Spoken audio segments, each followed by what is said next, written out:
A9 ಡಿಜಿಟಲ್ಗೆ ಸ್ವಾಗತ. ನಾನು Shakuntala. Operation beast ಹಂತ 2 ಯಶಸ್ವಿಯಾಯಿತು ಅಂತ ಸಂಭ್ರಮಿಸುವಷ್ಟರಲ್ಲಿ ಬಂಡೀಪುರದಲ್ಲಿ ದೊಡ್ಡದೊಂದು ಅವಘಡ ಸಂಭವಿಸಿದೆ. ಅರಣ್ಯ ಸಿಬ್ಬಂದಿಯ ಅತಿಯಾದ ಆತುರ ಮತ್ತು ನಿಯಮಗಳ ಉಲ್ಲಂಘನೆಯಿಂದಾಗಿ ಫಾರೆಸ್ಟ್ ಗಾರ್ಡ್ ಒಬ್ಬರು ಹುಲಿಯ ದಾಳಿಗೆ ಸಿಲುಕಿ ಗಂಭೀರವಾಗಿ ಗಾಯಗೊಂಡಿದ್ದಾರೆ. ಕೋಂಬಿಂಗ್ ವೇಳೆ ಪಾಲಿಸಬೇಕಾದಂತ ಕನಿಷ್ಠ ನಿಯಮಗಳನ್ನು ಗಾಳಿಗೆ ತೂರಿದೆ ಈ ಘಟನೆಗೆ ಕಾರಣವಾಯಿತಾ ಅನ್ನುವಂತ ಪ್ರಶ್ನೆ ಕೂಡ ಇದ್ದಿದೆ. ಚಾಮರಾಜನಗರ ಜಿಲ್ಲೆಯ ಗುಂಡ್ಲುಪೇಟೆ ತಾಲೂಕಿನ ಭೀಮನಬೀಡು ಗ್ರಾಮ ಕಳೆದ ಕೆಲವು ದಿನಗಳಿಂದ ಆತಂಕ ಸೃಷ್ಟಿಸಿದಂತ ಹುಲಿಯನ್ನ ಸೆರೆ ಹಿಡಿಯೋದಕ್ಕೆ ಅರಣ್ಯ ಇಲಾಖೆ ಆಪರೇಷನ್ ಬೀಸ್ಟ್ ನ ಹಮ್ಮಿಕೊಂಡಿತ್ತು. ಹುಲಿಗೆ ಅರವಳಿಕೆ ಮದ್ದು ಅಂದ್ರೆ ಡಾಟ್ ಕೂಡ ನೀಡಲಾಗಿತ್ತು. ಆದರೆ ಅಸಲಿ ಎಡವಟ್ಟು ನಡೆದಿದ್ದೇ ಇಲ್ಲಿ. ಈ ಅವಘಡಕ್ಕೆ ಕಾರಣ ಏನು ಅಂದ್ರೆ ಹುಲಿಗೆ ಅರವಳಿಕೆ ಮದ್ದು ನೀಡಿದ ನಂತರ ಅದು ಸಂಪೂರ್ಣವಾಗಿ ಪ್ರಜ್ಞೆ ತಪ್ಪುವವರೆಗೆ ಕಾಯಬೇಕಾಗಿತ್ತು. ಆದರೆ ಬಂಡೀಪುರ ಅರಣ್ಯ ಸಿಬ್ಬಂದಿ ಹುಲಿ ಮಲಗುವ ಮೊದಲೇ ಅದನ್ನು ಸೆರೆ ಹಿಡಿಯೋದಕ್ಕೆ ಮುಂದಾಗಿದ್ದಾರೆ. ಜೊತೆಗೆ ರಿವರ್ಸ್ ಅಟ್ಯಾಕ್ ಕೂಡ ಆಗಿದೆ. ಅರವಳಿಕೆ ಮದ್ದಿನಿಂದ ಪ್ಯಾನಿಕ್ ಆಗಿದಂತ ಹುಲಿ ಜನರ ಕೂಗಾಟ ಚೀರಾಟದಿಂದ ಮತ್ತಷ್ಟು ಗಾಬರಿಯಾಗಿದೆ. ಈ ವೇಳೆ ಆತುರದಿಂದ ಬಲೆ ಹಾಕೋದಕ್ಕೆ ಹೋದಂತ ಫಾರೆಸ್ಟ್ ಗಾರ್ಡ್ ಬಸವೇಗೌಡ ಮೇಲೆ ವ್ಯಾಘ್ರ ರಿವರ್ಸ್ ಅಟ್ಯಾಕ್ ಕೂಡ ಮಾಡಿದೆ.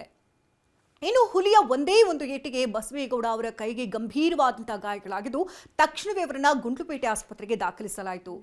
ಇದು ಅಧಿಕಾರಿಗಳ ನಿರ್ಲಕ್ಷ್ಯ ಏನು ಅಂತ ನೋಡೋದಾದ್ರೆ ನಿಯಮದ ಪ್ರಕಾರವಾಗಿ ಕೂಂಬಿಂಗ್ ನಡೆಯುವಾಗ ಹಿರಿಯ ಅಧಿಕಾರಿಗಳು ಸ್ಥಳದಲ್ಲಿ ಇರಬೇಕು. ಪಶುವೈದ್ಯರ ಸಲಹೆ ಮತ್ತು ಸೂಚನೆ ಇಲ್ಲದೆ ಹುಲಿಯ ಹತ್ರ ಕೂಡ ಹೋಗುವಂತಿಲ್ಲ. ಆದರೆ ಭೀಮನಬೀಡಿನಲ್ಲಿ ಈ ಯಾವುದೇ ನಿಯಮಗಳನ್ನ ಪಾಲನೆ ಮಾಡದಂತೆ ಕಾಣ್ತಾ ಇಲ್ಲ. ಅಧಿಕಾರಿಗಳ ಅನುಪಸ್ಥಿತಿ ಮತ್ತು ಸಿಬ್ಬಂದಿಯ ಆತುರವೇ ಈ ರಕ್ತಪಾತಕ್ಕೆ ಕಾರಣವಾಗಿದೆ. ಹುಲಿ ಕಾರ್ಯಾಚರಣೆ ಅಥವಾ ಹುಲಿ ಸೆರೆ ಹಿಡಿಬೇಕಾದ್ರೆ ರಾಷ್ಟ್ರೀಯ ಹುಲಿ ಸಂರಕ್ಷಣಾ ಪ್ರಾಧಿಕಾರ NTCA ನೀಡಿರುವಂತಹ ಪ್ರಮಾಣಿತ ಕಾರ್ಯಾಚರಣೆಯ ವಿಧಾನ ಅಂದ್ರೆ SOPಯನ್ನ ಪಾಲನೆ ಮಾಡಬೇಕಾದದ್ದು ಮುಖ್ಯವಾಗಿದೆ. ಆದರೆ ಈ ಕೆಳಗಿನ ಹಂತಗಳಲ್ಲಿ ಯಾವುದೂ ಕೂಡ ಪಾಲನೆ ಮಾಡಿಲ್ಲ. ಪ್ರಮುಖವಾಗಿ ಹುಲಿ ಕಾರ್ಯಾಚರಣೆ ಮಾಡುವಂತ ಸಂದರ್ಭದಲ್ಲಿ ಏನೇನಿರಬೇಕು ಅಂದ್ರೆ ಪೂರ್ವ ಸಿದ್ಧತೆ ಮತ್ತು ತಂಡದ ರಚನೆ ಹಾಗೂ ಅಧಿಕಾರಿಯ ಉಪಸ್ಥಿತಿ ಇರಬೇಕು. ಕಾರ್ಯಾಚರಣೆಯ ಸಮಯದಲ್ಲಿ ಹಿರಿಯ ಅರಣ್ಯ ಸಂರಕ್ಷಣಾಧಿಕಾರಿ ಸ್ಥಳದಲ್ಲಿ ACF, DCF ದರ್ಜೆಯ ಅಧಿಕಾರಿಗಳು ಇದು ಇಡೀ ತಂಡವನ್ನ ನಿಯಂತ್ರಣ ಮಾಡ್ತಿರ್ಬೇಕು. ಪಶುವೈದ್ಯರ ತಂಡ ಕೂಡ ಸ್ಥಳದಲ್ಲಿರಬೇಕು. ಅಂದ್ರೆ ಅರವಳಿಕೆ ಮದ್ದು ನೀಡಲು ನುರಿತ ವನ್ಯಜೀವಿ ಪಶುವೈದ್ಯರ ತಂಡ ಇರಲೇಬೇಕು. ಹಾಗೆ ಪೊಲೀಸ್ ಸಹಕಾರ ಕೂಡ ಬೇಕಾಗುತ್ತೆ. ಜನರ ಕೂಗಾಟ ಮತ್ತು ಜನಸಂದಣಿಯನ್ನ ಕಂಟ್ರೋಲ್ ಮಾಡೋದಕ್ಕಾಗಿ ಸ್ಥಳೀಯ ಪೊಲೀಸರ ನೆರವು ಕೂಡ ಪಡೆದಿರಬೇಕು. ಹಾಗೆ ಅರವಳಿಕೆ ಮದ್ದು ನೀಡೋದು ತುಂಬಾನೇ ಇಂಪಾರ್ಟೆಂಟ್. ಅಂದ್ರೆ ಡಾಟ್ ಮಾಡಬೇಕಾದ್ರೆ ಪಶುವೈದ್ಯರು ಸುರಕ್ಷಿತ ದೂರದಿಂದ ಹುಲಿಗೆ ಅರವಳಿಕೆ ಮದ್ದನ್ನ ಶೂಟ್ ಮಾಡಬೇಕು. ಇನ್ನು ಪ್ಯಾನಿಕ್ ನಿರ್ವಹಣೆ ಮಾಡುವಂಥದ್ದು ಇಂಪಾರ್ಟೆಂಟ್. ಮದ್ದು ತಗುಲಿದ ತಕ್ಷಣ ಹುಲಿ ಗಾಬರಿ ಆಗ್ಬಿಡುತ್ತೆ. ಆ ಸಮಯದಲ್ಲಿ ಯಾವುದೇ ಶಬ್ದಗಳನ್ನ ಮಾಡಬಾರ್ದು ಅಥವಾ ಹುಲಿಯನ್ನ ಕೆಣಕಬಾರ್ದು. ಇನ್ನು ಕಾಯುವಂತಹ ಸಮಯ ಅಂದ್ರೆ ವೇಟಿಂಗ್ ಪೀರಿಯಡ್ ತುಂಬಾನೇ ಇಂಪಾರ್ಟೆಂಟ್, ಅತಿ ಮುಖ್ಯವಾದಂತಹ ಹಂತ ಅಂತಾನೆ ಹೇಳ್ತಾರೆ. ಯಾಕಂದ್ರೆ ಈ ನಿಯಮಗಳನ್ನ ಗಾಳಿಗೆ ತೂರ್ಲೇಬಾರ್ದು. ಮದ್ದು ನೀಡಿದ ನಂತರ ಹುಲಿ ಸಂಪೂರ್ಣವಾಗಿ ಪ್ರಜ್ಞೆ ತಪ್ಪೋದಕ್ಕೆ ಕನಿಷ್ಠ 10 ರಿಂದ 15 ನಿಮಿಷಗಳ ಕಾಲ ಬೇಕಾಗುತ್ತೆ. ಆ ಸಂದರ್ಭದಲ್ಲಿ ದೂರದಿಂದಲೇ ವೀಕ್ಷಣೆ ಮಾಡುವಂಥದ್ದು. ಹುಲಿ ಮಲಗಿದ್ಯಾ ಅಥವಾ ಬರಿಗಣ್ಣಿನಿಂದ ಅಥವಾ ಬೈನಾಕ್ಯುಲರ್ ಮೂಲಕ ಕೂಡ ಖಚಿತಪಡಿಸಿಕೊಳ್ಳಬಹುದು. ಇನ್ನು ಪ್ರಚೋದನೆ ಅಂತೂ ನೀಡಲೇಬಾರದು. ಹುಲಿ ಇನ್ನು ಕಣ್ಣು ಬಿಟ್ಟಿದ್ರೆ ಅಥವಾ ಕಿವಿ ಅಲ್ಲಾಡಿಸ್ತಾ ಇದ್ರೆ ಅದರ ಹತ್ರ ಸುಳಿಬಾರದು. ಇನ್ನು ಭೌತಿಕ ಸ್ಪರ್ಶ ಮತ್ತು ಸೆರೆ ಅಂದ್ರೆ ಸುರಕ್ಷಿತವಾಗಿ ಪರೀಕ್ಷೆ ಮಾಡಬೇಕು. ಹುಲಿ ಮಲಗಿದ್ಯಾ ಅಂತ ಖಚಿತವಾದ ಮೇಲೆ ಮೊದಲು ಕೋಲಿನಿಂದ ಅಥವಾ ದೂರದಿಂದ ಹುಲಿಯನ್ನ ಮುಟ್ಟಿ ಪ್ರತಿಕ್ರಿಯೆಯನ್ನು ಗಮನಿಸಬೇಕು. ಹಾಗೆ ಕಣ್ಣು ಮುಚ್ಚುವುದು ಅಂದ್ರೆ ಹುಲಿ ಪ್ರಜ್ಞೆ ತಪ್ಪಿದ ತಕ್ಷಣದಲ್ಲಿ ಅದರ ಕಣ್ಣುಗಳ ಮೇಲೆ ಬಟ್ಟೆಯನ್ನ ಹಾಕಬೇಕು. ಅಂದ್ರೆ ಬೆಳಕಿನಿಂದ ಅದಕ್ಕೆ ಒತ್ತಡ ಆಗಬಾರ್ದು ಅಂತ. ಹಾಗೆ ಆರೋಗ್ಯ ತಪಾಸಣೆ ಕೂಡ ತುಂಬಾ ಇಂಪಾರ್ಟೆಂಟ್. ಪಶುವೈದ್ಯರು ತಕ್ಷಣವೇ ಹೃದಯ ಬಡಿತ ಮತ್ತು ಉಸಿರಾಟವನ್ನ ಪರೀಕ್ಷೆ ಮಾಡಲೇಬೇಕು. ಹಾಗೆ ಸ್ಥಳಾಂತರ ಮಾಡಬೇಕಾದ್ರೆ ಬಲೆ ಮತ್ತು ಸ್ಟ್ರೆಚರ್ಗಳಿರಬೇಕು. ಹುಲಿಯನ್ನ ಎತ್ತುವಾಗ ಗಾಯವಾಗದಂತೆ ಸ್ಟ್ರೆಚರ್ ಅನ್ನ ಬಳಸಬೇಕು. ಹಾಗೆ ತುರ್ತು ಚಿಕಿತ್ಸೆ ಅಂದ್ರೆ ಹುಲಿಗೆ ಉಸಿರಾಟದ ತೊಂದರೆ ಆದ್ರೆ ತಕ್ಷಣವೇ ಪುನಶ್ಚೇತನ ಮದ್ದನ್ನ ಅಂದ್ರೆ ರಿವರ್ಸಲ್ ಡ್ರಗ್ ಅನ್ನ ನೀಡೋದಕ್ಕೂ ಕೂಡ ಸಿದ್ಧರಿರಬೇಕು. ಬಂಡೀಪುರದಲ್ಲಿ ಈ ಘಟನೆ ಇಲ್ಲಿ ತಪ್ಪಿದ್ದಾದ್ರೂ ಎಲ್ಲಿ ಅಂತಾರೆ ಈ ಎರಡೂ ಪ್ರಮುಖಗಳ ನಿಯಮಗಳ ಉಲ್ಲಂಘನೆ ಆಗ್ಬಿಟ್ಟಿದೆ. ಆತರ ಅಂದ್ರೆ ಹುಲಿ ಸಂಪೂರ್ಣವಾಗಿ ಪ್ರಜ್ಞೆ ತಪ್ಪುವ ಮೊದಲೇ ಬಲೆ ಹಾಕೋದಕ್ಕೆ ಹೋದುದು ದೊಡ್ಡ ತಪ್ಪಾಗಿದೆ. ಇನ್ನು ಜನಸಂದಣಿ, ಜನರ ಕೂಗಾಟದಿಂದ ಹುಲಿ ಮೊದಲೇ ಒತ್ತಡದಲ್ಲಿತ್ತು. ಇದು ಹುಲಿಯನ್ನ ಹೆಚ್ಚು ಆಕ್ರಮಣಕಾರಿಯನ್ನಾಗಿ ಮಾಡಿದೆ. ಇನ್ನು ಕಾರ್ಯಾಚರಣೆ ಯಶಸ್ವಿಯಾಗೋದು ಎಷ್ಟು ಮುಖ್ಯ ಆಗುತ್ತೋ ಸಿಬ್ಬಂದಿಯ ಸುರಕ್ಷತೆ ಕೂಡ ಅಷ್ಟೇ ಮುಖ್ಯ ಅನ್ನೋದನ್ನ ಅರಣ್ಯ ಇಲಾಖೆ ಗಂಭೀರವಾಗಿ ಪರಿಗಣಿಸಬೇಕಾಗಿತ್ತು. ಈ ಕಾರ್ಯಾಚರಣೆಯ ಸಂದರ್ಭದಲ್ಲಿ ಹೆಚ್ಚಿನ ಎಚ್ಚರಿಕೆಯನ್ನು ವಹಿಸಬೇಕಾಗಿತ್ತು. ಇಲ್ಲಿ ಎಚ್ಚರಿಕೆ ತಪ್ಪಿದ್ದೇ ಅಪಾಯಕ್ಕೆ ಕಾರಣವಾಗಿದೆ. ಪ್ರತಿನಿಧಿ ಸೂರಜ್ ಪ್ರಸಾದ್ ಇದ್ದಾರೆ. ಸೂರಜ್, ಒಬ್ಬ ಫಾರೆಸ್ಟ್ ಗಾರ್ಡ್ ತನ್ನ ಜೀವದ ಹಂಗನ್ನ ತೊರೆದು ಕಾರ್ಯವನ್ನ ನಿರ್ವಹಿಸ್ತಾ ಇರ್ತಾನೆ ಅಂದ್ರೆ ಒಂದು ಸೇಫ್ಟಿ ಮೆಷರ್ಸ್ ಅನ್ನ ತೆಗೆದುಕೊಳ್ಬೇಕಾಗಿತ್ತು. ಹಾಗೆ ಹುಲಿ ಕಾರ್ಯಾಚರಣೆ ಅನ್ನೋದು ಅಂತಿಂತ ಸುಲಭದಲ್ಲ. SOP ಕೂಡ ಪಾಲನೆ ಮಾಡಬೇಕಾಗಿತ್ತು. DCF ಆಗಲಿ ಅಥವಾ ACF ಆಗಲಿ ಅಥವಾ ಹಿರಿಯ ಅಧಿಕಾರಿಗಳಾಗಲಿ ಸ್ಥಳದಲ್ಲಿ ಇರಬೇಕಾಗಿತ್ತು. ಇದ್ಯಾವುದೂ ಇಲ್ಲದೆ ಇರೋದ್ರಿಂದಾಗಿ ಇದೊಂದು ದೊಡ್ಡ ಅಚಾತುರ್ಯ ನಡೆದು ಹೋಗಿದೆ. ಹೆಚ್ಚಿನ ಡೀಟೇಲ್ಸ್ ಏನ್ ಸಿಗ್ತಾ ಇದೆ, ಯಾಕಿಷ್ಟು ನಿರ್ಲಕ್ಷ್ಯ ಅಂತ? ಖಂಡಿತ Shakuntala, Bandipur tiger reserve forest ನ ಅಧಿಕಾರಿಗಳ ಎಡವಟ್ಟಿಗೆ ಇದು ಒಂದು ನೇರವಾದಂತಹ ಒಂದು ಒಂದು ಏನು ಪ್ರಮುಖವಾಗಿ ಹುಲಿಗಳನ್ನ ಸೆರೆ ಹಿಡಿತಾ ಇರ್ತಾರೆ. ಆ ಸೆರೆ ಹಿಡಿಯುವಂತಹ ಸಂದರ್ಭದಲ್ಲಿ ಅದಕ್ಕೆ ಬೇಕಾದಂತಹ ಒಂದು ಪ್ರಮುಖವಾದಂತಹ ಅಂಶಗಳು ಅಂದ್ರೆ ಪ್ರೋಟೋಕಾಲ್ಗಳನ್ನ ಫಾಲೋ ಮಾಡ್ಬೇಕಾಗತ್ತೆ. ಯಾಕಂತ ಹೇಳಿದ್ರೆ ಅದು ಹುಲಿ ಕೂಂಬಿಂಗ್ ಆಗಿರೋದ್ರಿಂದಾಗಿ ಪ್ರಮುಖವಾಗಿ ಹುಲಿ ಕೂಂಬಿಂಗ್ ಅನ್ನ ಇಲ್ಲಿ ನಡೆಸ್ತಾ ಇರ್ತಾರೆ. ಆ ನಡೆಸ್ತಾ ಇರುವಂತಹ ಸುತ್ತಮುತ್ತ ಏರಿಯಾದಲ್ಲಿ ಯಾವುದೇ ಕಾರಣಕ್ಕೂ ಕೂಡ ಜನಸಾಮಾನ್ಯರು ಓಡಾಡದಂತೆ ಮೊದಲು ಅಲ್ಲಿ ತಡೆ ಇಡಬೇಕಾಗತ್ತೆ. ಯಾಕಂತ ಹೇಳಿದ್ರೆ ಯಾವ ಕ್ಷಣದಲ್ಲಿ ಬೇಕಾದ್ರೂ ಕೂಡ ಹುಲಿ ರಿವರ್ಸ್ ಅಟ್ಯಾಕ್ ಮಾಡುವಂತಹ ಎಲ್ಲಾ ಸಾಧ್ಯತೆಗಳು ಇರುವಂತದ್ದು. ಹಾಗಾಗಿ ಮೊದಲನೇದಾಗಿ ಎಡವಿದೆಲ್ಲಿ ಅಂತ ನೋಡೋದಾದ್ರೆ ಬಂಡೀಪುರ ಟೈಗರ್ ರಿಸರ್ವ್ ಫಾರೆಸ್ಟ್ ನ ಅರಣ್ಯ ಸಿಬ್ಬಂದಿಗಳು ಪ್ರಮುಖವಾಗಿ ಟೈಗರ್ ಕೂಂಬಿಂಗ್ ಮಾಡುವಂತಹ ಸಂದರ್ಭದಲ್ಲಿ ಅಲ್ಲಿ ಸ್ಥಳದಲ್ಲೇ ACF ಮತ್ತೆ DCF ಸ್ಥಳದಲ್ಲೇ ಇರ್ಬೇಕಾಗತ್ತೆ. ಜೊತೆಗೆ ನುರಿತ ಪಶು ವೈದ್ಯರು ಇರ್ಬೇಕಾಗತ್ತೆ. ಯಾಕಂತ ಹೇಳಿದ್ರೆ ಈಗಾಗಲೇ ಕೂಡ ಕಾರ್ಯಾಚರಣೆ ಮಾಡ್ತಾ ಇದ್ದಾರೆ. ಜಯಪ್ರಕಾಶ್ ಎಂಬಂತ ಸಾಕಾಣೆಯನ್ನು ಕೂಡ ತೆಗೆದುಕೊಂಡು ಬಂದಿದ್ದಾರೆ. ಈ ಒಂದು ಸಂದರ್ಭದಲ್ಲಿ ಯಾವಾಗ ಆನೆಯ ವಾಸನೆ ಆ ಒಂದು ಹುಲಿಗೆ ಬೀಳುತ್ತೋ ಬಿದ್ದಂತಹ ಸಂದರ್ಭದಲ್ಲಿ ಅಲ್ಲಿರುವಂತಹ ಸ್ಥಳದಿಂದ ಅದು ಬೇರೆ ಕಡೆ ಹೋಗುತ್ತೆ. ಯಾಕಂತ ಹೇಳಿದ್ರೆ ಕಳೆದ 3 ತಿಂಗಳಿಂದ ಹುಲಿ ಸಂಚಾರ ಪದೇ ಪದೇ ಬೇರಂಬಾಡಿ ಗ್ರಾಮ ಮತ್ತು ಭೀಮನಬೀಡು ಗ್ರಾಮದಲ್ಲಿ ನಡೆಸ್ತಾ ಇತ್ತು. ಜಾನುವಾರುಗಳ ಮೇಲೆ ದಾಳಿ ಆಗ್ತಾ ಇತ್ತು. ಅದರ ಜೊತೆಗೆ ಕುರಿಗಳನ್ನು ಕೂಡ ಕೊಂದು ತಿಂದು ಅಂದ್ರೆ ಭಕ್ಷಣೆ ಮಾಡಿತ್ತು. ಇವೆಲ್ಲವೂ ಕೂಡ ದಿನದಿಂದ ದಿನಕ್ಕೆ ಹುಲಿಯ ಉಪಟಳ ಹೆಚ್ಚಾಗಿತ್ತು. ಹಾಗಾಗಿ ಅಲ್ಲಿರುವಂತಹ ಗ್ರಾಮಸ್ಥರು ಕೂಡ ಅರಣ್ಯ ಸಿಬ್ಬಂದಿಗೆ ಒಂದು ಮಾಹಿತಿಯನ್ನ ಕೊಡ್ತಾರೆ. ಆದಷ್ಟು ಬೇಗ ವಾಕ್ಥ್ರೂ ಕೇಜ್ ಅನ್ನ ಇಟ್ಟು ಅಥವಾ ಮೈಸೂರು ಕೇಜ್ ಅನ್ನ ಇಟ್ಟು ಈ ಒಂದು ಹುಲಿಯನ್ನ ಸೆರೆ ಹಿಡಿಯಂತ ಮನವಿ ಮಾಡ್ತಾರೆ. ಆದ್ರೆ ಎಲ್ಲೋ ಒಂದ್ ಕಡೆ ಅರಣ್ಯ ಸಿಬ್ಬಂದಿಗಳು ಕಳೆದ 15 ದಿನಗಳಿಂದ ಎಲ್ಲೋ ಒಂದ್ ಕಡೆ ನಿರ್ಲಕ್ಷ್ಯವನ್ನ ವಹಿಸಿದ್ರು. ಯಾಕಂತ ಹೇಳಿದ್ರೆ ಅವರ ಬಳಿ ಸೂಕ್ತವಾದಂತಹ ಮೈಸೂರು ಕೇಜ್ ಮತ್ತೆ ವಾಕ್ಥ್ರೂ ಕೇಜ್ ಇದು ಬಹಳ ಮುಖ್ಯವಾದಂತಹ ಕೇಜ್ ಆಗಿರುತ್ತೆ. ಯಾಕಂತ ಹೇಳಿದ್ರೆ ಹುಲಿಗಳು ನಾರ್ಮಲ್ ಅಂದ್ರೆ ಸಾಮಾನ್ಯವಾದಂತಹ ಬೋನಿನಲ್ಲಿ ಬೀಳೋದಿಲ್ಲ. ಈ ವಾಕ್ಥ್ರೂ ಕೇಜ್ ಮತ್ತೆ ಮೈಸೂರು ಕೇಜ್ ವಿಶೇಷವಾಗಿ ಹುಲಿಗಳನ್ನ ಸೆರೆ ಹಿಡಿಯೋಕೆ ಸಲುವಾಗಿ ಮಾಡಿರುವಂತಹ ಕೇಜ್ ಆಗಿರುತ್ತೆ. ಅದು ಇವರ ಬಳಿ ಸಿಕ್ಕಿರ್ಲಿಲ್ಲ. ಹಾಗಾಗಿ ಒಂದ್ 2-3 ದಿನಗಳ ಕಾಲ ಏನು ಯಾವಾಗ ಅಲ್ಲಿರುವಂತಹ ಗ್ರಾಮಸ್ಥರು ರೈತರು ಮನವಿ ಮಾಡಿದ್ರು ಕೂಡ ಸ್ಥಳಕ್ಕೆ ಅಧಿಕಾರಿಗಳು ಸರಿಯಾಗಿ ಸ್ಪಂದನೆ ಕೊಡೋದಿಲ್ಲ. ಹಾಗಾಗಿ ಗಲಾಟೆನ ಮಾಡ್ತಾರೆ. ಯಾವಾಗ ಗ್ರಾಮಸ್ಥರು ಮತ್ತು ರೈತರ ಗಲಾಟೆ ಹೆಚ್ಚಾಗ್ತಾ ಹೋಗುತ್ತೋ ಆಗ ಎಚ್ಚೆತ್ಕೊಂಡಂತಹ ಬಂಡೀಪುರ ಟೈಗರ್ ರಿಸರ್ವ್ ಫಾರೆಸ್ಟ್ ಅರಣ್ಯ ಸಿಬ್ಬಂದಿ ಜಯಪ್ರಕಾಶ್ ಎಂಬಂತಹ ಸಾಕಣೆ ಅಂತ ಇರ್ತಾರೆ ತಂದು ಕೂಂಬಿಂಗ್ ಅನ್ನ ಮಾಡ್ತಾರೆ. ಅದೇ ರೀತಿಯಾಗಿ ಏನು ನಿನ್ನೆ ಕೂಡ ಕಾಡು ಹಂದಿಯನ್ನ ಸರಿಯಾದಂತಹ ಹುಲಿ ಏನಿದೆ 1.5 ವರ್ಷದ ಗಂಡು ಹುಲಿ, ಆ ಗಂಡು ಹುಲಿ ಒಂದು ಅಟ್ಯಾಕ್ ಮಾಡಿತ್ತು. ಕೊನೆಗೆ ಅದನ್ನ ಭಕ್ಷಣೆ ಕೂಡ ಮಾಡಿತ್ತು. ಆಗ ಎಚ್ಚೆತ್ಕೊಂಡಂತಹ ಅರಣ್ಯ ಸಿಬ್ಬಂದಿಗಳು ಥರ್ಮಲ್ ಡ್ರೋನ್ ಕ್ಯಾಮ್ರಾ ಮುಖಾಂತರವಾಗಿ ಒಂದು ಕೂಂಬಿಂಗ್ ಕಾರ್ಯವನ್ನ ಇನ್ನೊಂದು ಮಾಡ್ತಾರೆ. ಅಂದ್ರೆ ಕೂಂಬಿಂಗ್ ಕಾರ್ಯ ಮಾಡುವಂತ ಸಂದರ್ಭದಲ್ಲಿ ಥರ್ಮಲ್ ಡ್ರೋನ್ ಕ್ಯಾಮ್ರಾ ಯಾವ ರೀತಿಯಾಗಿ ಅದು ಉಪಯೋಗ ಅಂತ ಹೇಳಿದ್ರೆ ಪ್ರಮುಖವಾಗಿ ಯಾವುದೇ ಒಂದು ಪ್ರಾಣಿಯ ಶಾಖದ ಆಧಾರದ ಮೇಲೆ ಅದು ಕ್ಯಾಪ್ಚರ್ ಮಾಡುತ್ತೆ. ಆ ಮೂವ್ಮೆಂಟ್ ಅನ್ನು ಕೂಡ ಕ್ಯಾಪ್ಚರ್ ಮಾಡುತ್ತೆ. ನಿಖರವಾದಂತಹ ಒಂದು ಲೊಕೇಶನ್ ಕೂಡ ಟ್ರ್ಯಾಕ್ ಮಾಡುತ್ತೆ. ಹಾಗಾಗಿ ನಿನ್ನೆ ಏನು ಥರ್ಮಲ್ ಡ್ರೋನ್ ಕ್ಯಾಮ್ರಾ ಜೊತೆಗೆ ಸಾಕಾಣೆಯಾದಂತಹ ಜಯಪ್ರಕಾಶ್ನ ತೆಗೆದುಕೊಂಡು ಕೂಂಬಿಂಗ್ ಮಾಡ್ತಿರ್ತಾರೆ. ಆಗ ಏನ್ ಭೀಮನಬೀಡು ಗ್ರಾಮದ ಹೊರ ವಲಯದಲ್ಲಿರುವಂತಹ ಜಮೀನಲ್ಲಿ ಆ ಒಂದು ಹುಲಿ ಇರೋದು ಪತ್ತೆ ಆಗತ್ತೆ. ಆ ಪತ್ತೆ ಆದಂತಹ ಸಂದರ್ಭದಲ್ಲಿ ನುರಿತ ಪಶು ವೈದ್ಯರು ಕೂಡ ಅಲ್ಲೇ ಇರ್ತಾರೆ.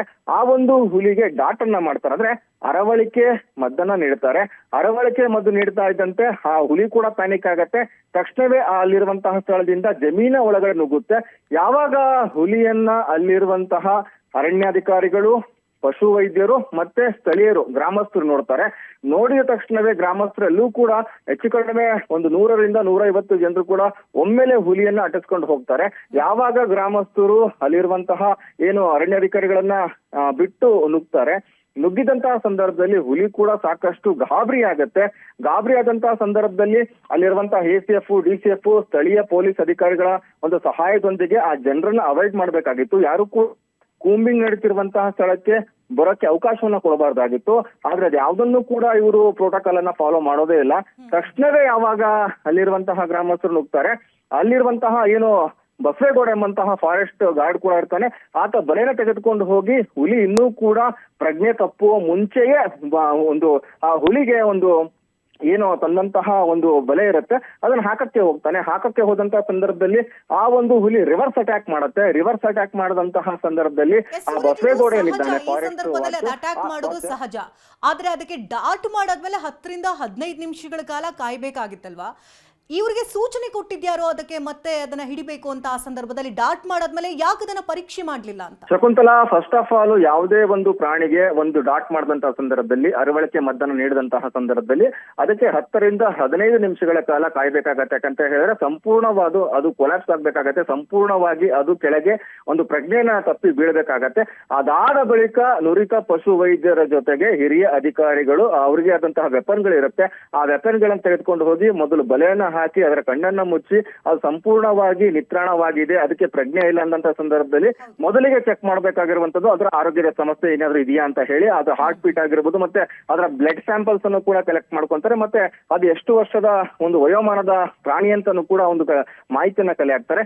ಇದೆಲ್ಲವನ್ನು ಕೂಡ ನಿಯಮಗಳನ್ನ ಗಾಳಿಗೆ ತೂರಿದ್ದಾರೆ. ಏಕಾಏಕಿ ಜನರು ನುಗ್ತಾರೆ, ನುಗ್ಗಿದ ಸಂದರ್ಭದಲ್ಲಿ ಈ ಫಾರೆಸ್ಟ್ ಗಾರ್ಡ್ ಕೂಡ ಹೋಗ್ತಾನೆ. ಆ ಫಾರೆಸ್ಟ್ ಗಾರ್ಡ್ ಹೋದಂತ ಸಂದರ್ಭದಲ್ಲಿ ಸದ್ಯಕ್ಕೆ ಈಗ ರಿವರ್ಸ್ ಅಟ್ಯಾಕ್ ಆಗಿರುವಂತದ್ದು. ಸದ್ಯಕ್ಕೆ ಗುಂಡ್ಲುಪೇಟೆ ಸರ್ಕಾರಿ ನಡೆಸಬೇಕಾದ್ರೆ ಆ ಸ್ಥಳೀಯ ಪೊಲೀಸರ ರಕ್ಷಣೆಯನ್ನ ಪಡ್ಕೊಳ್ಳೋದು ತುಂಬಾ ಮುಖ್ಯ. ಯಾಕಂದ್ರೆ ಈ ಪ್ರಾಣಿಗಳಿಗೆ ಯಾವುದೇ ರೀತಿ ತೊಂದರೆಗಳಾಗ್ಲಿ, ಯಾಕಂದ್ರೆ ಸಾಮಾನ್ಯವಾಗಿ ಜನರ ಅರ್ಚಾಟ, ಕೂಗಾಟ, ಚೀರಾಟ ಇದ್ದೇ ಇರುತ್ತೆ. ಸೊ ಇಲ್ಲೂ ಕೂಡ ಅಲ್ಲಿ ಪ್ರಾಣಿ ಒಂದು ಪ್ಯಾನಿಕ್ ಆಗೋದಕ್ಕೆ ಅದೇ ಮುಖ್ಯ ಕಾರಣವಾಯ್ತಲ್ವಾ? ಆ ಪ್ರೋಟೋಕಾಲ್ಸ್ ನ ಯಾಕೆ ಫಾಲೋ ಮಾಡಿಲ್ಲ ಅಧಿಕಾರಿಗಳು ಅಂತ? ಖಂಡಿತ ಶಕುಂತಲಾ, ತಾವು ಕೂಡ ನೋಡಿರ್ಬೋದು, ನಂಜದೇವಪುರದಲ್ಲಿ, ಇದೇ ಚಾಮರಾಜನಗರ ತಾಲೂಕಿನ ನಂಜದೇವಪುರದಲ್ಲಿ 5 ಹುಲಿಗಳು ಕೂಡ ಸಂಚಾರ ನಡೆಸಿತ್ತು. ಆ ಒಂದು ಸಂದರ್ಭದಲ್ಲಿ ಹುಲಿಗಳನ್ನ ಕೂಂಬಿಂಗ್ ಮಾಡುವಂತಹ ಸಂದರ್ಭದಲ್ಲಿ ಬಿಳಿಗಿರಿ ಟೈಗರ್ ರಿಸರ್ವ್ ಫಾರೆಸ್ಟ್ ನ ಅಧಿಕಾರಿಗಳು ಸ್ಥಳೀಯ ತಾಲೂಕು ಆಡಳಿತಕ್ಕೆ ಮನವಿ ಮಾಡ್ತಾರೆ. ಹಾಗಾಗಿ ತಹಸೀಲ್ದಾರ್ ಕೂಡ 144 ಸೆಕ್ಷನ್ ಕೂಡ ಜಾರಿ ಮಾಡ್ತಾರೆ. ಯಾರು ಕೂಡ ಕೂಂಬಿಂಗ್ ನಡೀತಿರುವಂತಹ ಸ್ಥಳಕ್ಕೆ ಬರಬಾರದು, ಮತ್ತೆ ಗುಂಪಾಗಿ ಎಲ್ಲೂ ಕೂಡ ಸಂಚಾರವನ್ನ ನಡೆಸಬಾರದು, ಎಲ್ಲರೂ ಕೂಡ ಮನೆಯಲ್ಲೇ ಇರಬೇಕು ಅಂತ ಹೇಳ್ತಾರೆ. ಆದ್ರೆ ಇಲ್ಲಿ ಬಂಡೀಪುರ ಅಧಿಕಾರಿಗಳು ಗುಂಡ್ಲುಪೇಟೆ ತಹಸೀಲ್ದಾರ್ಗೆ ಈ ಒಂದು ಮನವಿ ಪತ್ರವನ್ನು ಕೊಡಬೇಕಾಗಿತ್ತು, ಜೊತೆಗೆ ಪೊಲೀಸರಿಗೂ ಕೂಡ ಮಾಹಿತಿಯನ್ನು ಕೊಡಬೇಕಾಗಿತ್ತು, ಪೊಲೀಸರ ಬಂದೋಬಸ್ತ್ ಅಂತ ತೆಗೆದುಕೋಬೇಕಾಗಿತ್ತು. ಜೊತೆಗೆ ಆ ಕೂಂಬಿಂಗ್ ನಡೀತಿರುವಂತಹ ಸ್ಥಳಕ್ಕೆ ಯಾವೊಬ್ಬ ವ್ಯಕ್ತಿಯನ್ನು ಕೂಡ, ಅಂದ್ರೆ ಆ ನುರಿತ ಪಶು ವೈದ್ಯರಾಗಿರ್ಬೋದು, ಜೊತೆಗೆ ಅರಣ್ಯ ಸಿಬ್ಬಂದಿಯನ್ನ ಹೊರತುಪಡಿಸಿ ಆ ಕೂಂಬಿಂಗ್ಗೆ ಬೇಕಾದಂತಹ ವ್ಯಕ್ತಿಗಳನ್ನ ಹೊರತುಪಡಿಸಿ ಯಾರೊಬ್ಬರಿಗೂ ಕೂಡ ಆ ಒಂದು ಸ್ಥಳಕ್ಕೆ ಬರೋಕೆ ಅವಕಾಶವನ್ನ ಕೊಡಬಾರ್ದಿತ್ತು. ಆದ್ರೆ ಇದ್ಯಾವುದನ್ನು ಕೂಡ ಅವರು ಫಾಲೋ ಮಾಡಿಲ್ಲ. ಹಾಗಾಗಿ ಈ ಒಂದು ಅವಘಡಕ್ಕೆ ನೇರವಾದಂತಹ ಹೊಣೆ ಬಂಡೀಪುರ ಅರಣ್ಯ ಸಿಬ್ಬಂದಿ ಅಂತ ಈಗ ಹೇಳ್ತಾ ಇರುವಂತದ್ದು ಶಕುಂತಲಾ. ಇನ್ನು ಬಲೆ ಹಾಕಕ್ ಹೋದಂತ ವ್ಯಕ್ತಿಗಳಿಗೆ, ಸಿಬ್ಬಂದಿಗಳಿಗೆ ಕನಿಷ್ಠ ಜ್ಞಾನ ಆದ್ರೂ ಇರ್ಬೇಕಾಗಿತ್ತಲ್ವಾ? ಎಲ್ ಮೈ ಮರೆತರು ಅಂತ? ಖಂಡಿತ ಶಕುಂತಲಾ, ಯಾಕಂತ ಹೇಳಿದ್ರೆ ಒಬ್ರು ಮಾನಿಟರ್ ಮಾಡೋರು ಬೇಕಾಗತ್ತೆ, ಟೀಮ್ ಲೀಡರ್ ಅಂತ ಬೇಕಾಗತ್ತೆ. ಯಾರಾದ್ರೂ ಒಬ್ರು ಹಿರಿಯ ಅಧಿಕಾರಿ ಆ ಸ್ಥಳದಲ್ಲಿ ಇದ್ದು ಅವರು ಈ ರೀತಿಯಾದಂತಹ ಸೂಚನೆಗಳನ್ನ, ಸಲಹೆಗಳನ್ನ ಕೊಟ್ಟಿದ್ದೆ ಆದಲ್ಲಿ ಅವರ ಕೆಳ ಹಂತದ ಅಧಿಕಾರಿಗಳು ಅದನ್ನ ಪಾಲನೆ ಮಾಡ್ತಾರೆ. ಆದ್ರೆ ಹಿರಿಯ ಅಧಿಕಾರಿಗಳೇ ಇಲ್ಲ, ಹೇಳೋರಿಲ್ಲ, ಕೇಳೋರಂತ ಸಂದರ್ಭದಲ್ಲಿ ಅವ್ರಿಗೆ ಆ ಟೈಮಲ್ಲಿ ಏನು ಒಂದು ಆಕ್ಷನ್ ತಗೋಬೇಕಾಗತ್ತೋ ಅಥವಾ ಅವ್ರ ಮನ್ಸಿಗೆ ಏನ್ ತೋಚುತ್ತೋ ಆ ರೀತಿಯಾಗಿ ಏಕಾಏಕಿಯಾಗಿ ನುಗ್ಗಿದ್ದಾರೆ. ಈಗ ಸದ್ಯಕ್ಕೆ ಅದು ಕೇವಲ 1.5 ವರ್ಷದ ಗಂಡು ಹುಲಿ ಆಗಿದ್ದು, ಒಂದ್ ವೇಳೆ ಕೂಡ ದೊಡ್ಡ ಹುಲಿ ಆಗಿದ್ರೆ ಅಥವಾ ಅದಕ್ಕೇನಾದ್ರೂ ಕೂಡ ಡೋಸೇಜ್ ಇನ್ನೂ ಕೂಡ ಸರಿಯಾಗಿ ಡಾಟ್ ಆಗದೆ ಹೋಗಿದ್ರೆ ರಿವರ್ಸ್ ಅಟ್ಯಾಕ್ ಮತ್ತಷ್ಟು ಹೆಚ್ಚಾಗಿ ಮಾಡಿದ್ರೆ ಪ್ರಾಣ ಹಾನಿ ಕೂಡ ಆಗ್ತಾ ಇತ್ತು. ಹಾಗಾಗಿ ಈ ಒಂದು ಘಟನೆಯನ್ನ, ಈ ಒಂದು ಪ್ರಕರಣವನ್ನ ರಾಜ್ಯ ಸರ್ಕಾರ ಮತ್ತು ಅರಣ್ಯ ಸಚಿವರು ಗಂಭೀರವಾಗಿ ತೆಗೆದುಕೋಬೇಕಾಗತ್ತೆ. ಯಾಕಂತ ಹೇಳಿದ್ರೆ ಮಾಹಿತಿಯನ್ನ ಕಲೆ ಹಾಕ್ಬೇಕಾಗತ್ತೆ. ಈ ರೀತಿಯಾಗಿ ದಾಳಿ ಆಯ್ತು ಅಂತ ಹೇಳಿದ್ರೆ ಅದಕ್ಕೆ ಹೊಣೆ ಯಾರು ಅಂತ ಹೇಳಿ ಪ್ರಶ್ನೆ ಮಾಡ್ಬೇಕಾಗತ್ತೆ ಶಕುಂತಲಾ. ಎಕ್ಸಾಕ್ಟ್ಲಿ. ಇನ್ನು ಅಧಿಕಾರಿಗಳ ವಿರುದ್ಧ ಏನಾದ್ರೂ ಕ್ರಮ ಆಗುತ್ತಾ? ಹಾಗೆ ಈಗ ಈ ಒಂದು ದಾಳಿನಲ್ಲಿ ಒಳಗಾಗಿರುವಂತಹ ಬಸವೇಗೌಡ ಅವರ ಆರೋಗ್ಯ ಸ್ಥಿತಿಗತಿಗಳು ಹೇಗಿದೆ? ಅವ್ರಿಗೇನಾದ್ರೂ ಪರಿಹಾರ ಕೊಡುವಂತದ್ದು ಏನಾದ್ರೂ ಮಾಡ್ತಿದ್ದಾರಾ? ಸದ್ಯಕ್ಕೆ ಏನು ದಾಳಿ ಆದಂತಹ ಬಸವೇಗೌಡ ಏನಿದ್ದಾರೆ ಫಾರೆಸ್ಟ್ ಗಾರ್ಡ್, ಫಾರೆಸ್ಟ್ ಗಾರ್ಡ್ ಅನ್ನ ಈಗಾಗಲೇ ಕೂಡ ಗುಂಡ್ಲುಪೇಟೆ ಸರ್ಕಾರಿ ಆಸ್ಪತ್ರೆ ತೆಗೆದುಕೊಂಡು ಹೋಗಿ ಒಂದು ಪ್ರಾಥಮಿಕ ಚಿಕಿತ್ಸೆಯನ್ನು ನೀಡಿದ್ದಾರೆ. ಮತ್ತೆ ಅವರಿಗೆ ಸದ್ಯಕ್ಕೆ ಈಗ ಪ್ರಾಣಾಪಾಯದಿಂದ ಪಾರಾಗಿರುವಂತದ್ದು. ಯಾಕಂತ ಹೇಳಿದ್ರೆ ಅದು ಮೇಜರ್ ಆಗಿ ಕೈ ಮೇಲೆ ದಾಳಿ ಮಾಡಿರುವಂತದ್ದು, ಅಂದ್ರೆ ಪಂಜವನ್ನ ಬೀಸಿರುವಂತದ್ದು. ಆ ಪಂಜ ಬೀಸಿದಂತಹ ಸಂದರ್ಭದಲ್ಲಿ ಅವರು ಮುಖಕ್ಕೆ ಕೈಯನ್ನ ಅಡ್ಡ ಇಟ್ಟಿದ್ದಾರೆ. ಕೈಯನ್ನ ಅಡ್ಡ ಇಟ್ಟಂತಹ ಸಂದರ್ಭದಲ್ಲಿ ಆ ಕೈಗೆ ಗಾಯ ಆಗಿರುವಂತದ್ದು. ಸದ್ಯಕ್ಕೆ ಅವರಿಗೆ ಚಿಕಿತ್ಸೆಯನ್ನು ಕೂಡ ಕೊಡಲಾಗಿದೆ, ಮತ್ತೆ ಚಿಕಿತ್ಸೆ ಬಳಿಕ ವಾಪಸ್ ಅವರನ್ನ ಮನೆಗೆ ಕೂಡ ಕಳಿಸಾಗಿರುವಂತದ್ದು. ಆದ್ರೆ ಇಲ್ಲಿ ಪ್ರಮುಖವಾಗಿ ಈ ಒಂದು ಘಟನೆಗೆ, ಅಂದ್ರೆ ಈ ಒಂದು ಘಟನೆ ಒಂದು ಆಗಿದೆ ಅಂತ ಹೇಳಿ ಮಾಧ್ಯಮದವರಿಗೆ ಗೊತ್ತಾಗದಂತೆ ನಿನ್ನೆ ಕೂಡ ಹೈಡ್ ಮಾಡಿದ್ರು. ಆದ್ರೆ ಅಲ್ಲಿರುವಂತಹ ಸ್ಥಳೀಯರು ಕೂಡ ಸಿಕ್ಕಂತಹ ಮಾಹಿತಿ ಮೇಲೆ ಈಗ ಈ ಒಂದು ಘಟನೆ ಹೊರಗೆ ಬರ್ತಾ ಇರುವಂತದ್ದು. ಈ ಒಂದು ಇನ್ಸಿಡೆಂಟ್ ಆಗೇ ಇಲ್ಲ ಅನ್ನೋ ರೀತಿಯಲ್ಲಿ ಮುಚ್ಚಾಕುವಂತ ಕೆಲಸಕ್ಕೂ ಕೂಡ ಬಂಡೀಪುರ ಅರಣ್ಯ ಸಿಬ್ಬಂದಿ ಮುಂದಾಗಿರುವಂತದ್ದು ಶಕುಂತಲಾ. ಆದಷ್ಟು ಬೇಗ ಈ ಪ್ರಕರಣದಲ್ಲಿ ಒಂದು ಇತ್ಯರ್ಥ ಕಾಣ್ಲಿ. ಜೊತೆಗೆ ಅರಣ್ಯ ಸಚಿವರಿಗೆ ಕೂಡ ಈ ಕೂಡಲೇ ಒಂದು ಗಮನವನ್ನ ಹರಿಸಬೇಕು. ಯಾರಿಂದ ಈ ರೀತಿ ನಿರ್ಲಕ್ಷ್ಯ ಆಗಿದೆ ಅನ್ನೋರ ವಿರುದ್ಧ ನಿರ್ದಾಕ್ಷಿಣ್ಯವಾಗಿ ಕ್ರಮಗಳನ್ನ ತೆಗೆದುಕೊಳ್ಳಿ ಅನ್ನೋದೇ ನಮ್ಮ ಆಶಯ. ಥ್ಯಾಂಕ್ ಯು ಸೂರಜ್, ನಮ್ಮೆಲ್ಲ ಡೀಟೇಲ್ಸ್ಗಾಗಿ.